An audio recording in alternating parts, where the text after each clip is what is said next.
o andamento, né, do processo de recuperação judicial vem se desenvolvendo de acordo com o cronograma que a lei, né, prevê. Obviamente, a recuperação judicial dos clubes de futebol, né, é uma novidade, né, é recente, poucos clubes ingressaram, né, com essa medida, então é natural que esse cronograma, né, se adapte à especificidade da atividade do futebol, né, a equipe jurídica e os administradores judiciais que estão aqui, né, Lucas Cavalcante, que é advogado do clube também, doutora Natália, doutor Lindoso, né, todos nós estamos empenhados, né, em desenvolver esse processo com maior celeridade, o maior rigor, para que ele atinja o seu objetivo. Obviamente, como eu disse, por se tratar de um clube de futebol, né, que se encontra, né, numa crise profunda e que precisa, né, da compreensão e da colaboração dos credores, e inclusive de eventuais investidores, né, que ele se desenvolva, né, no tempo que as coisas devem acontecer, obviamente a gente respeitando, né, as previsões legais. Mas a gente está otimista, né? Esse momento de instabilidade política do clube, isso tem interferido bastante.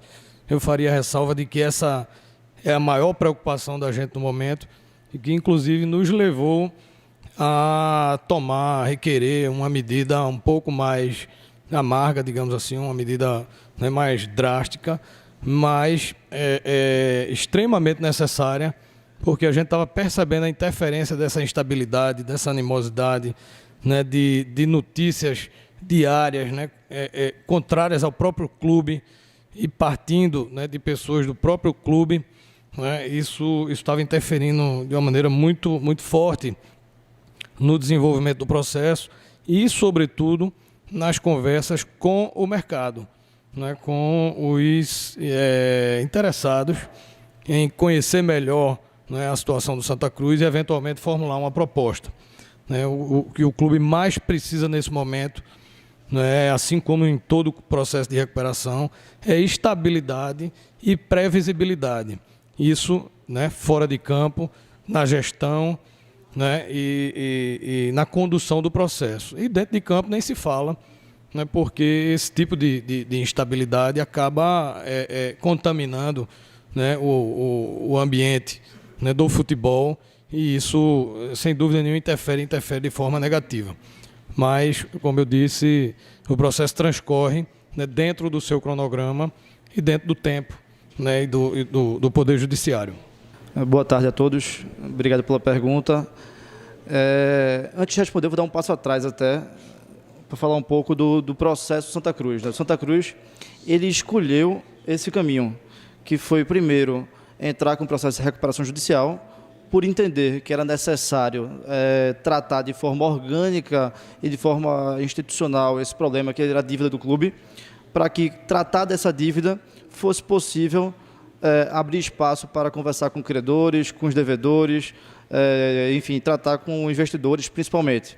Então a gente escolheu esse caminho, que era tratar dentro do ambiente judicial. Dentro do ambiente judicial, sim, a gente apresentou um plano de recuperação judicial no processo, desde o início do ano.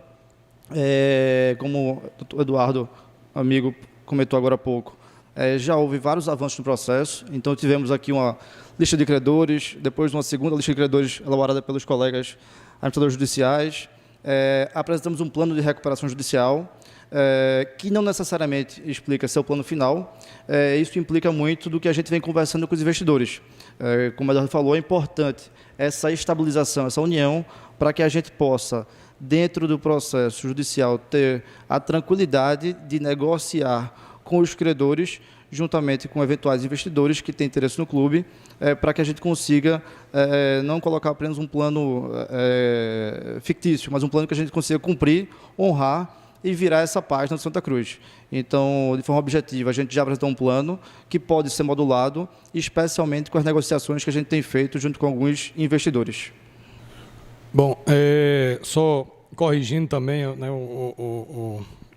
a pergunta, né, o Santa Cruz ele foi, inclusive, pioneiro, né, nesse processo de deflagração, de sua reestruturação, aqui no estado de Pernambuco, né?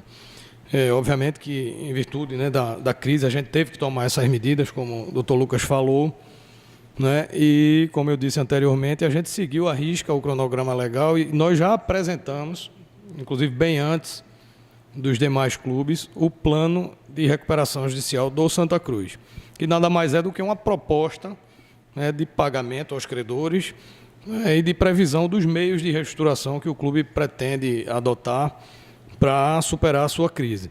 Então, esse plano já está apresentado. Obviamente, é uma primeira proposta, não é, para os credores, passível de negociação, de aditamento, de ajustes, na medida em que os credores, né, forem expondo a sua posição sobre a proposta lançada. Então, essa possibilidade de aditamento ainda existe, né, e nós estamos ouvindo, né, os credores para que possamos fazer esses ajustes e cheguemos a um consenso que permita a aprovação desse plano e a renovação das dívidas do Santa Cruz. Veja, o nosso otimismo ele é diretamente proporcional à estabilidade, ao ambiente, né, interno do clube, de maneira que possa nos dar tranquilidade e possa dar segurança aos credores e aos eventuais investidores de que o que o Santa Cruz propuser, né, seja execuível. Então, essa instabilidade ela interfere muito nesse percentual, que é difícil a gente estabelecer. Né? O que eu posso dizer é que a equipe, né, que conduz esse processo, ela está otimista, obviamente enfrentando os desafios, né, que o clube e que o mercado vem apresentando, mas confiante, né, que a gente vai chegar do outro lado com uma solução possível, viável, né, e favorável à superação dessa crise do clube. Só complementando um pouco do que o doutor Eduardo comentou agora, e eu sei que é um tema que interessa a torcida, que interessa para todo mundo, enfim, é um tema que causa ansiedade a todos, mas a gente sempre tratou o tema com muita cautela. É uma responsabilidade muito grande para a gente que está dentro desse processo, de alienar, de vender parte do Santa Cruz. Então, a gente teve muito cuidado, primeiro, de discutir a forma, como será feito isso, qual percentual será feito isso, depois discutir com quem será feito isso, ouvindo diversas pessoas do mercado. Então, a gente ouviu mais de 10 investidores em potencial, investidores que são financeiros, investidores que são gestores, ou seja, a gente amadureceu muito a ideia do que o Santa Cruz tinha de opções na mesa antes de dar qualquer passo. Reuniões passaram a ser mensais, semanais, hoje diárias, então a gente assegura que está sendo avançado de forma muito delicada, cautelosa, mas com uma velocidade muito importante que a gente sabe que precisa. A gente considera isso aqui quase como um casamento, né? Então vai ser um clube, associação, casando com o investidor, então não dá para a gente atropelar esses passos. O que a gente diz é que a gente está otimista, sim, a gente tem algumas conversações avançadas, sim, mas qualquer decisão precisa de muita cautela e aí vai ser respeitado toda a liturgia necessária de ouvir quem precisa ser ouvido, levar o processo de recuperação judicial como foi determinado na própria decisão, e a gente dá os passos necessários. Mas estamos avançando bem nesse tema que causa ansiedade para todo mundo, inclusive para a gente, de querer avançar. Bom, eu vou começar respondendo de trás para frente, né? Essa afirmação de que o Executivo tem plenos poderes e de que quer impor um modelo, né, de SAF ou de gestão, a gente precisa desmistificar isso. Uma mentira contada 1000 vezes acaba se tornando verdade. E aqui no Santa Cruz e no processo de recuperação, né, que a gente conduz, essa hipótese não vai acontecer. No que depender, né, de nossa manifestação, de nossa condução, a gente precisa trazer a verdade à mesa, esclarecer os associados, esclarecer a torcida, o mercado, enfim. O que a Assembleia Geral do clube decidiu é que a condução das tratativas, né, e da modelagem de uma eventual SAF ficaria a cargo do Poder Executivo, como deve ser em qualquer empresa ou em qualquer clube.